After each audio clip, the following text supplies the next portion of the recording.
New information on the officer who was arrested for beating a handcuffed Jacksonville woman. She says she is out of the hospital and is now seeking legal advice for possible legal action. State Attorney Angela Corey spoke with us today, and the sheriff also had more to say about the investigation. Channel 4's Jim Piggott is joining us live downtown with that. Jim?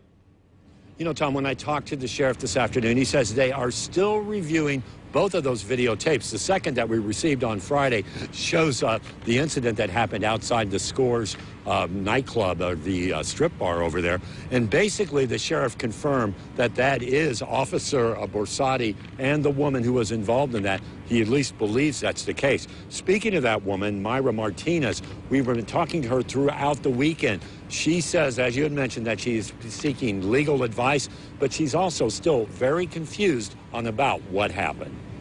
This is a picture of Myra Martinez taken just after she was released from the hospital this past weekend. She told I-Team investigator Lindsey Gardner that she now has a fractured wrist and a concussion and will be seeing a doctor for possible nerve damage in her arm after the beating. She's also seeking legal counsel.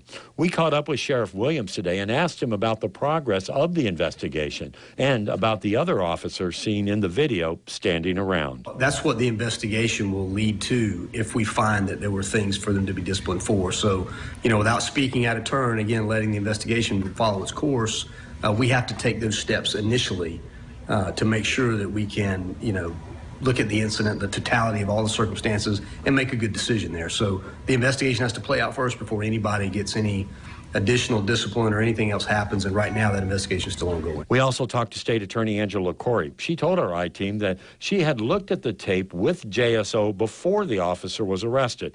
We asked if this jeopardizes any other case that Officer Borsatti was involved in. No, quite frankly, he is under a supervising officer on every one of his cases, so we believe that those cases will be just fine as long as there's another officer witness to a case, and he is training right now, so he's had someone with him every step of the way. So I'm not concerned about any jeopardy to any of this officer's cases.